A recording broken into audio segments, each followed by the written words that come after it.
my name is Ryan Cam, and welcome to my cinema catch-up video for quarter 2 of 2023. Oh, what a difference a quarter makes. Yeah, it is now officially the summer movie season as of this recording, and while there is a lot of promising offerings on the horizon, I think I can safely say that there was a call made for people to go check out the newest blockbusters from pretty well-known series, and those calls went straight to voicemail. Or, well, to put a more relevant reference on it, they were text messages sent out, and we all just collectively left them unread. I swear, between The Flash, Elemental, and Indiana Jones and the Dial of Destiny, I think we all just collectively just looked at these movies and said, "No, we're not watching that shit!" But despite the bad news and despite the headlines, I actually enjoyed quite a few movies that I just didn't have the chance to review. And this is what this video is. This is my chance to review those movies that I've just never had the chance to review, just for time reasons. And I know this video itself is late, and I apologize for that. Time got away from me. It happens sometimes. But I am here now. There will be time codes linked in the description with everything that I'm going to be talking about. If you'd like to hear me talk about a certain movie, please go ahead and click to your heart's content. But for right now, let us dive in, starting with Dungeons & Dragons: Honor Among Thieves. Dungeons & Dragons: Honor Among Thieves was directed by Jonathan Goldstein and John Francis Daly, the guys behind Game Night, and the movie starred Chris Pine, Michelle Rodriguez, and Hugh Grant, among others, and this is based on the legendary tabletop role-playing game. It tells the story of, well, a group of thieves. Long story short, the main villain of the movie, played by Hugh Grant, basically stabs the group in the back and leads them all to jail.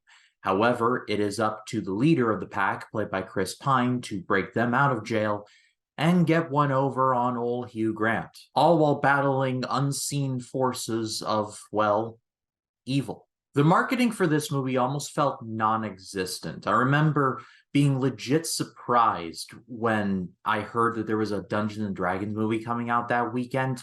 Basically, I pulled a Britney Spears and said, I don't know her. So, yeah, it was kind of the whole tree falling over in the forest adage. But my dad wanted to see it, and so I love going to see movies with my dad, so I ended up going to see it. And honestly, the more that I've thought about this movie, the more I enjoy it. Is this a movie you've seen before? More than likely, yes.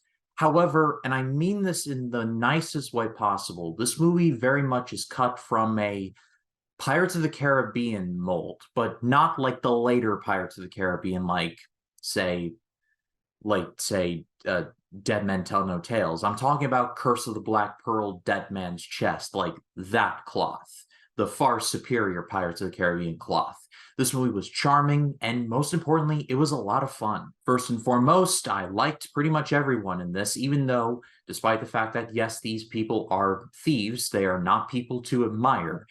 They're so charming that you just can't help but say, come on, guys, you got this. Chris Pine, Michelle Rodriguez specifically, they were my two favorite actors in the movie. There are so many moments where I was loving the chemistry between these two. Hugh Grant was deliciously evil. I mean, Hugh Grant was born to play roles like this. Watch Paddington 2 if you want proof of that. I want to give a shout out to Sophia Lillis for playing Doric. She plays kind of an elf in the movie, and she was really good too, and she also has her moments to shine. This movie did something to me that I did not expect. This movie made me like Justice Smith in something. And no offense against the guy, but it's just, all I know him from is the awful Jurassic World Fallen Kingdom, which killed the Jurassic Park movies for me. So there's kind of some association there, guilt by association, if you will. But Justice Smith more than has his moments to shine, and he has a nice arc that's handled very well. And most importantly of all, this movie, like I said, it's fun, but it's also funny. The movie has so many moments where I was chuckling, or one where I was just there was a legit belly laugh in this. And there's one particular one where Chris Pine is distracting these guards, but he's a hologram. And so when he's playing this on his instrument and the hologram lags and his face just begins to sag. If you've seen the movie, you know the scene I'm talking about. But I'm not doing it justice. It's just so fun. But fun and funny are two of the big takeaways for this movie. I'm going to give this movie a great rating. Honestly, this movie's expectations for me, or my expectations for this movie, were so low. They were at the center of the earth, hanging out with Brendan Fraser and Josh Hutcherson. However, this is easily my most pleasant surprise of the entire year. If you were doubtful on this movie and maybe didn't see it, check it out. You won't be sorry. Suzume was directed by Makoto Shinkai, the director of Your Name and Weathering with You.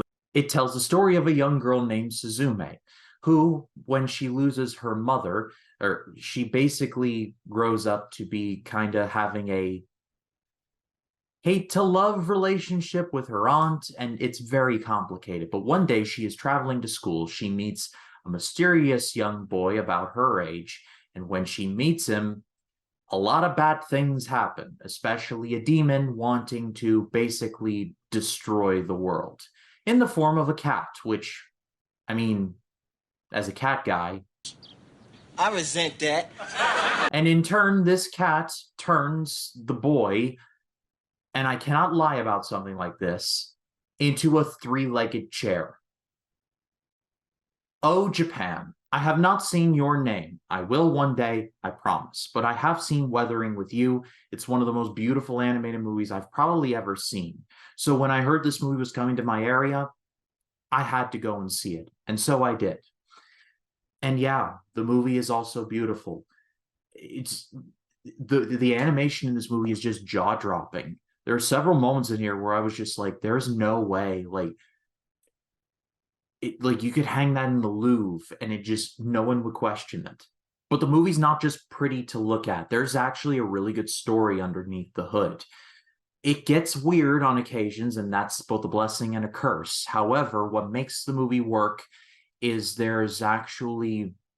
take the steps to make you care for both the main characters. I wanted Suzume to exercise the three-legged chair.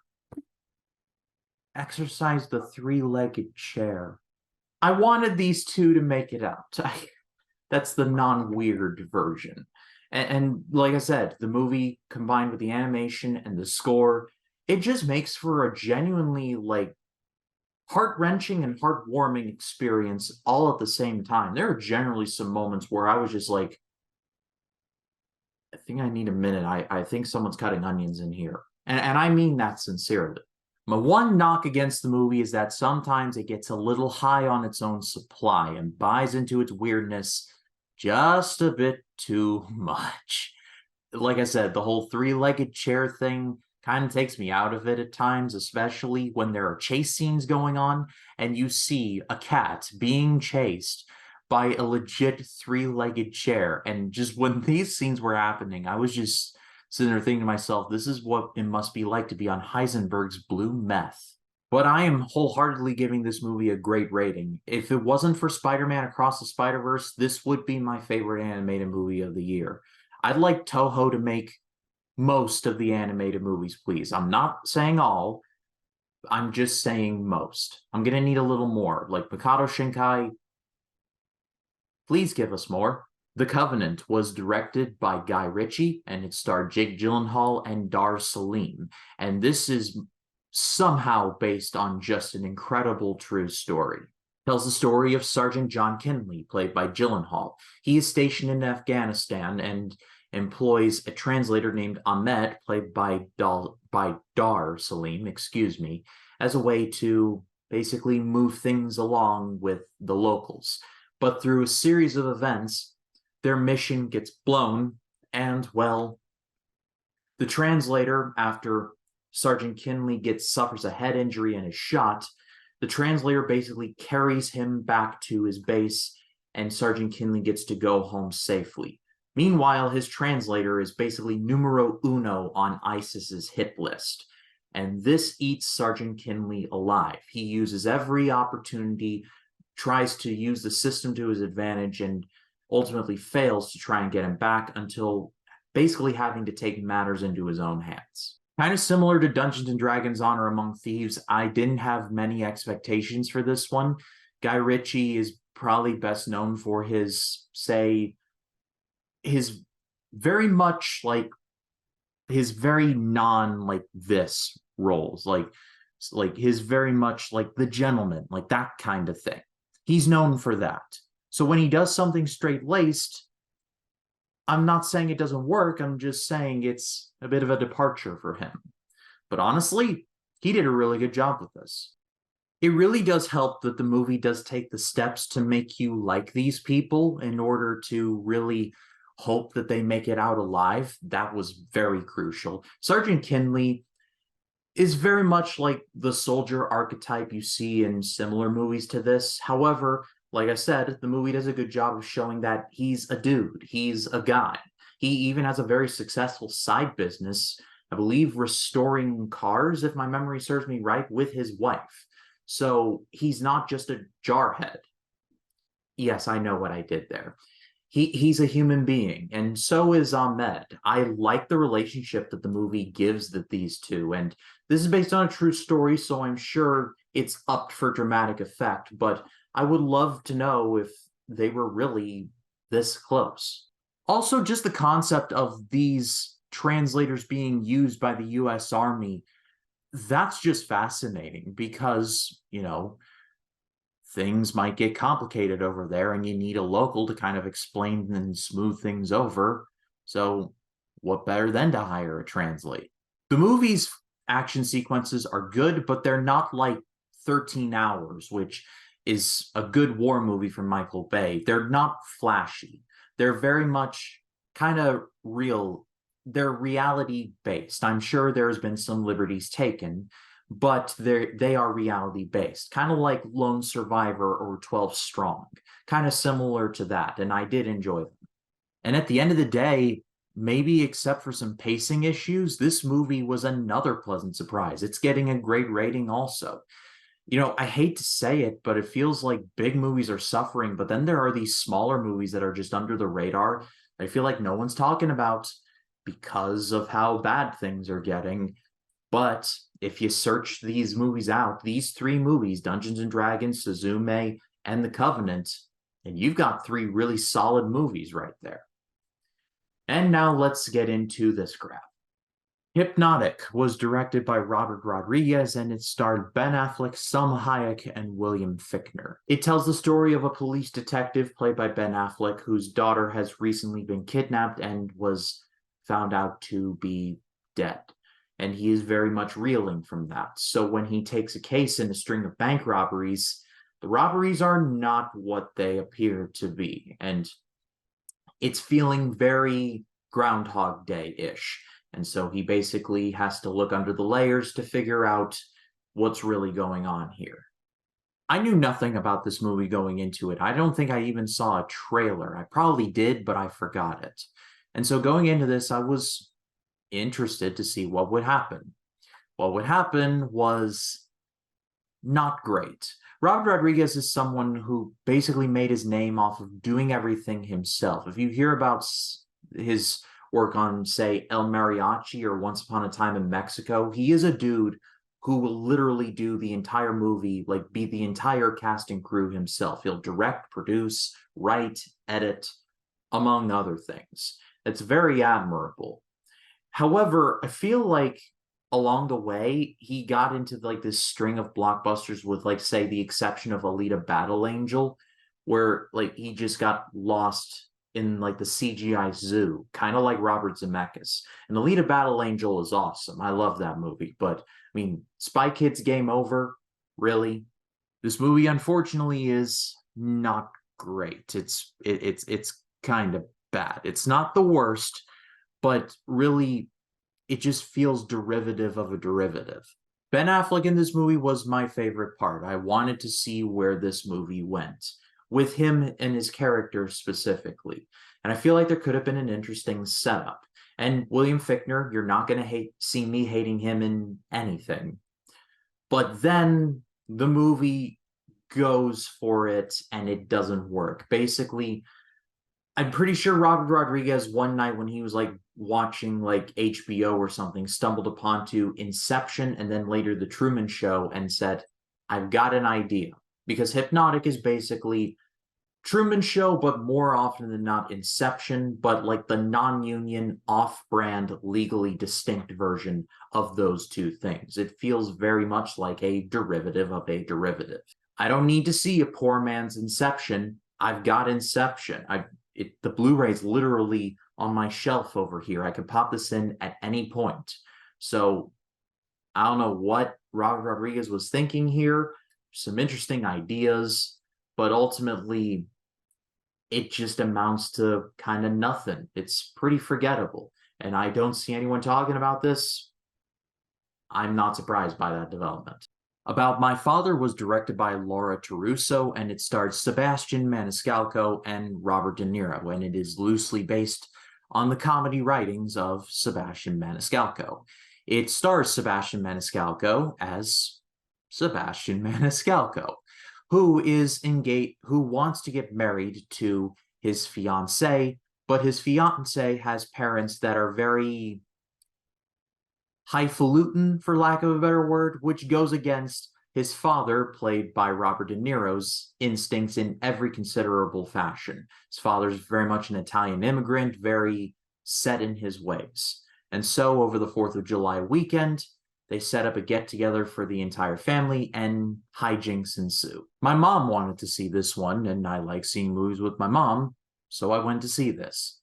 And honestly, this movie was a lot better than I was expecting it to be. Is it particularly awesome? No. But for what it is, and the movie understands exactly what it is, I think it worked. I legit think Sebastian Maniscalco is quite funny. I've seen a couple of his stand-up shows. I think he has more than a few funny bits. Every time I see him on stage, though, it feels like I'm getting a cardio workout just watching him. He is just so manic. But he and Robert De Niro do have good chemistry together, and really that's the highlight of the movie for me, those two on screen together. They have these little rituals that they have where they put on cologne to go to bed at night. I think that's kind of gross, but I'm glad it works for them. Robert De Niro's character very much has the fish out of water type of gimmick where he's like, "Hey, what's this? What's this thing over there?" and rolling his eyes. It is a little tired, but it's Robert De Niro. You're not going to hear me complain about anything he does. There were some jokes in the movie that swear I was thinking that I knew where it was going to go, and it honestly wasn't. Probably the biggest one is the youngest son, who's very much like a very he would have a Twitter following with like in the millions. Like he would be like that guy. And there's a joke that he has a girlfriend, but she lives in Africa, and the people don't believe him until the very last scene of the movie where he introduces her to the family, and she's an actual person. I I laughed at that because I was thinking, oh, it's going to be like this whole big thing where it's a fake, but no, she's real. Again, it's very much a case of you've seen this movie before, you know where it's going to go. And when it comes to Sebastian Maniscalco, your mileage is definitely going to vary. But I had a good time with this one. I'm going to give it a good rating. This movie got more than a few laughs out of me, which is a few more than I thought it would. Elemental was directed by Peter Sohn, the director of The Good Dinosaur. That's not good. And this was the latest from Pixar Animation Studios.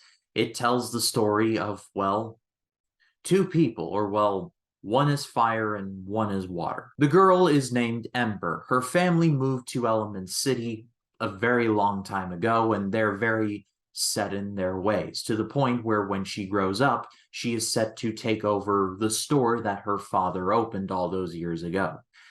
However, things get a little go pear-shaped when a water leak, which has not happened for years in that part of the city, is caused by a water being named Wade. And basically this movie follows the blossoming relationship between fire and water. Kind of similar to Dungeons and Dragons, this movie had next to no marketing. I think maybe I saw it on a TV somewhere in the lower third on ESPN, but that's really it. And that's strange for Pixar. You would think they'd be a little more open with that. But Surprisingly, no. And going into this movie as a big Pixar guy, I was hoping that all the reports I've been hearing about, it's not that great, would be wrong. And they're slightly wrong. I actually did enjoy this one. Is it top tier Pixar? No, but very few things are. Like top tier Pixar from like 1995 to 2006 is like Ric Flair in 1985 or the New York Yankees in 1996. They're the gold standard. You can't beat them.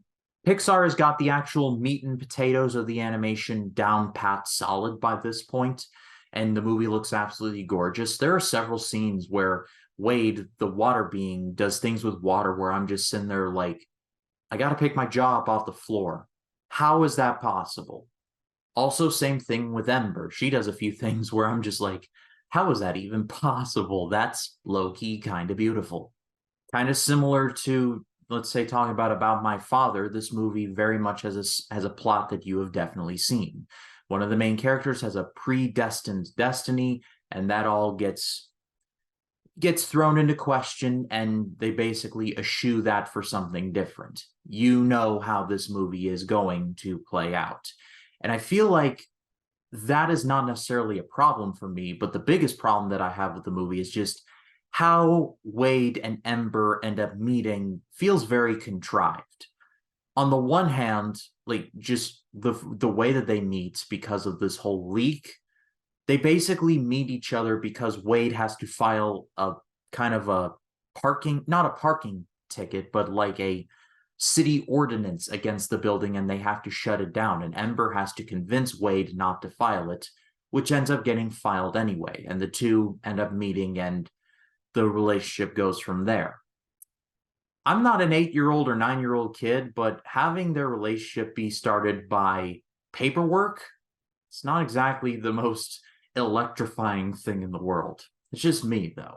And I feel like there was a little more meat on the bones when it comes to a story like this. There's definitely implied things. Like, there's a pretty solid little point in which Ember's father tells a story about how when he and his wife moved to Element City, his father, Ember's father's father, Ember's grandfather, basically, like, told him to don't let the door hit you in the butt on the way out. He didn't say that, but Ember's father basically did this dance of this bow of appreciation, and it wasn't reciprocated.